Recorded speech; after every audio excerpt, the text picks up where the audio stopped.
Es un gusto compartir con ustedes en esta sesión dedicada a uno de los pilares del siglo XIX salvadoreño, que es la inversión en infraestructura como eje de la modernización económica. Hoy vamos a examinar tres dispositivos claves que impulsaron y al mismo tiempo condicionaron el crecimiento comercial del país en el contexto del modelo agroexportador, que serían los ferrocarriles, los puertos y los telégrafos.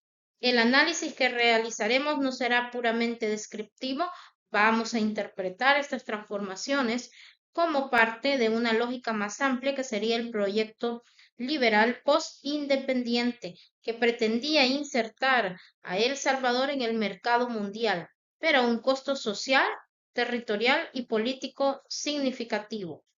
Este proceso de modernización no fue neutro, fue funcional a ciertos sectores económicos, principalmente las élites cafetaleras, y estuvo fuertemente influenciado por el capital extranjero, lo que nos plantea preguntas fundamentales sobre soberanía, desigualdad y dependencia.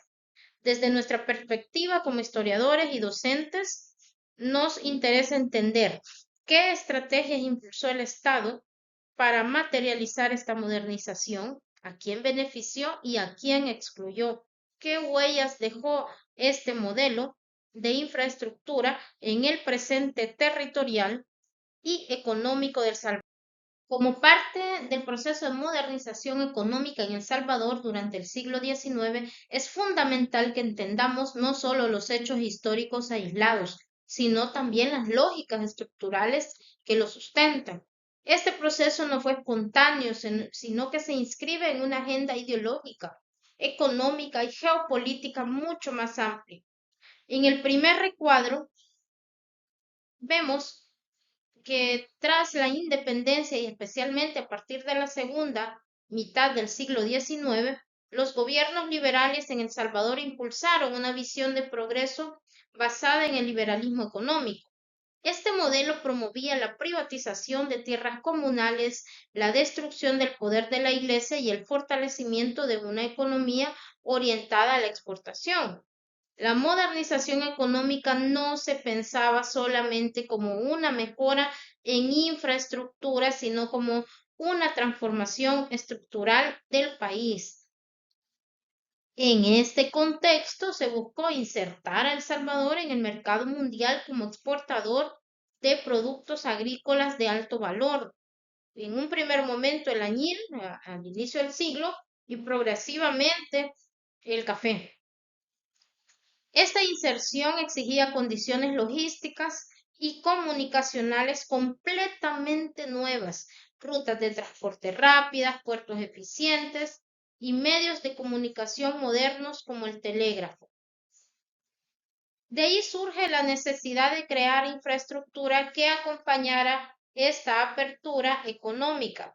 Los ferrocarriles no se construyeron para integrar al país internamente, sino para conectar las zonas productivas, especialmente las cafetaleras con los puertos. Del mismo modo, el telégrafo sirvió para acelerar la toma de decisiones en función del comercio y no tanto para democratizar la información.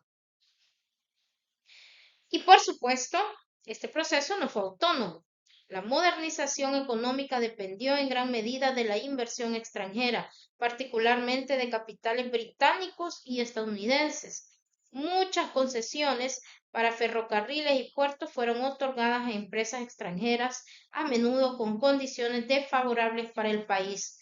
Esto consolidó una forma de dependencia estructural que marcaría nuestra historia económica hasta el siglo XX.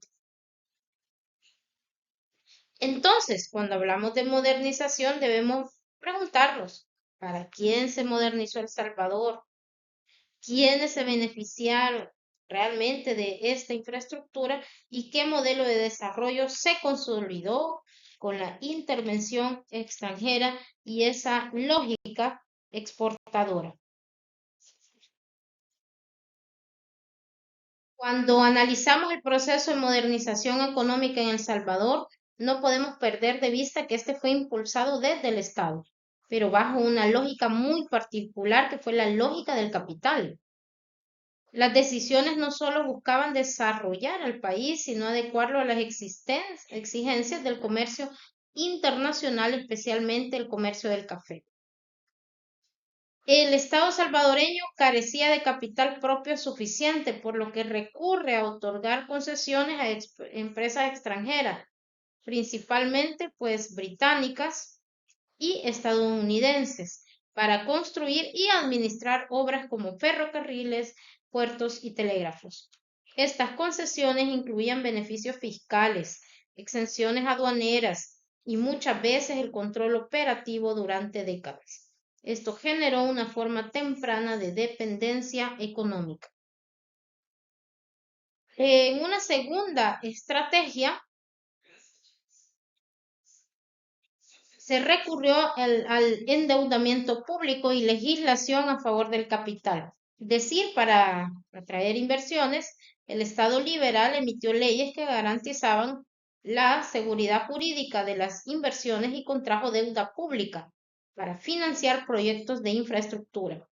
El endeudamiento se justificaba como un mecanismo hacia el progreso, pero muchas veces hipotecaba los recursos nacionales y comprometía la soberanía económica.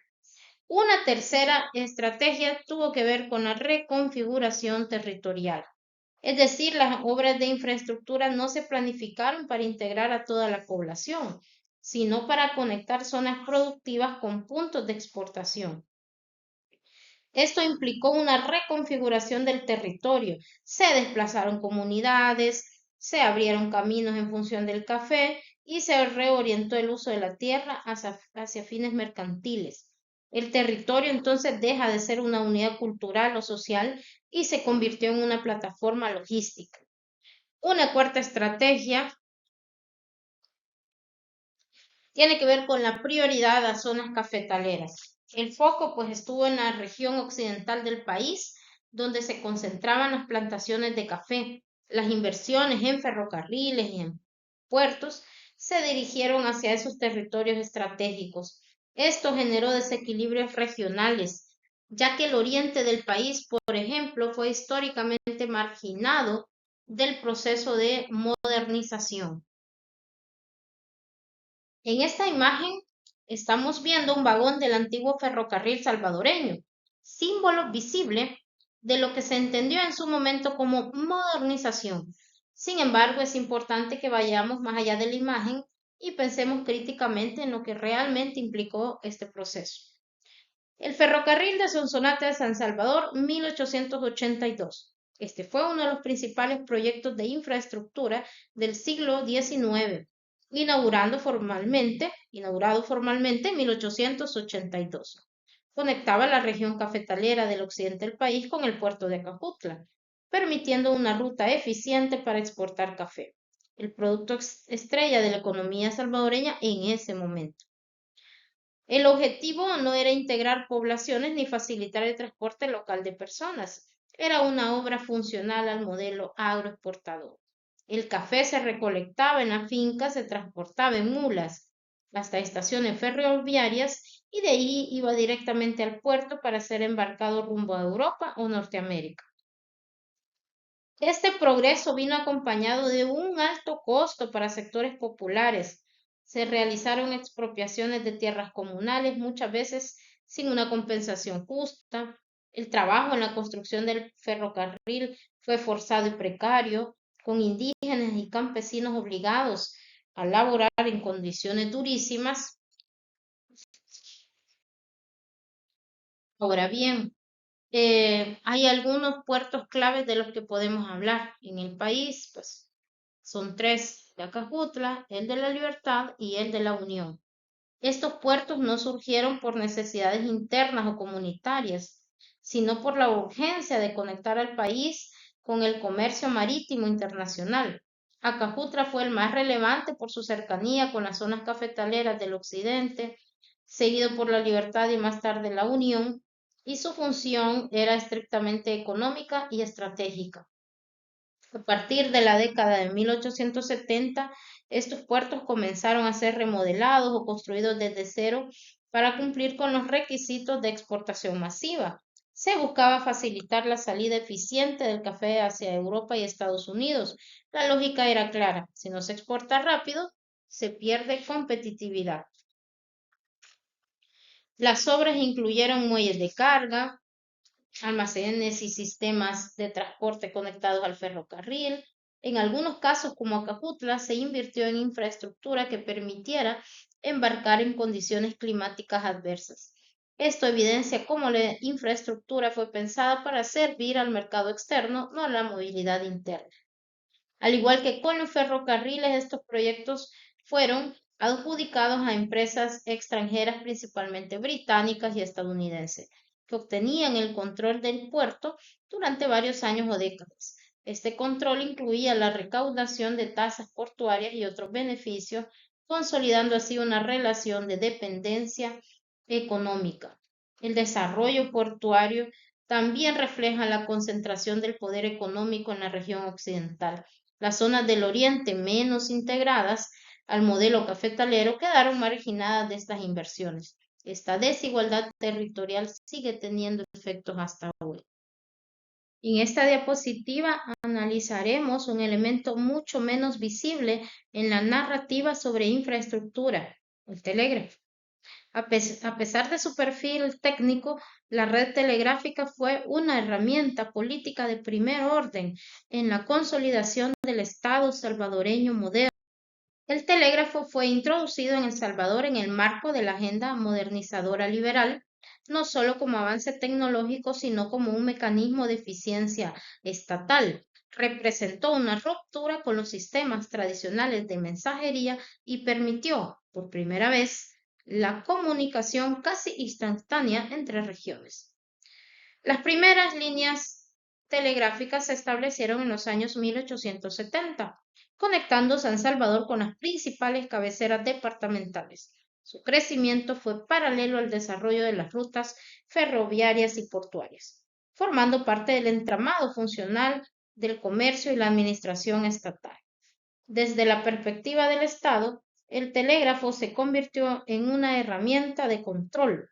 Permitía responder rápidamente a levantamientos o conflictos locales, facilitaba la gestión de aduanas, impuestos y recursos públicos, coordinaba decisiones en tiempo real entre las autoridades centrales y locales. En otras palabras, fortalecía el aparato estatal burocrático en expansión. Más allá de lo administrativo, el telégrafo ayudó a consolidar el poder central frente a los poderes locales. Además, permitió articular mejor el mercado interno, alineando precios, ajustando tiempos de cosecha y embarque y conectando productores con comerciantes a través del Estado como mediador técnico. Así, como lo mencionábamos, el telégrafo no fue una simple innovación técnica, sino un instrumento para el ejercicio del poder. En este sentido, podemos decir que la modernización de las comunicaciones fue también una forma de dominación territorial. Después de haber explorado la infraestructura construida, ferrocarriles, puertos y telégrafos, ahora abordamos una pregunta fundamental: ¿qué impacto tuvo todo este esfuerzo en la economía del país? Esta diapositiva resume algunos de los efectos estructurales de la modernización económica impulsada en el siglo XIX. Uno de los principales beneficios, hablando de la disminución de tiempo de transporte y aumento de productividad, pues fue la reducción del tiempo que tomaba mover las mercancías desde las zonas de producción hasta los puertos. Este cambio, que parecía meramente técnico, en realidad permitió una mayor rotación de exportaciones y mayor control sobre los tiempos de mercado, especialmente del café, que se volvió un producto extremadamente sensible al tiempo de entrega. Por otra parte, el café no solo desplazó al añil como principal producto de exportación, sino que también reconfiguró la infraestructura económica del país. Las infraestructuras se construyeron en función del café, dónde se cultivaba, cómo se transportaba y por dónde salía. Esto consolidó un modelo altamente dependiente de un solo producto, lo cual implicaba vulnerabilidad frente a precios internacionales. También podemos decir que con la infraestructura vino una nueva o una capacidad creciente del Estado para controlar y fiscalizar las exportaciones. Se mejoraron los registros, se centralizaron las rutas comerciales y se introdujeron mecanismos de inspección que permitieron recaudar más recursos fiscales. Sin embargo, muchos de estos ingresos se destinaron al pago de deuda externa o a la manutención de la infraestructura controlada por concesionarios extranjeros. Finalmente, el impacto fue también espacial.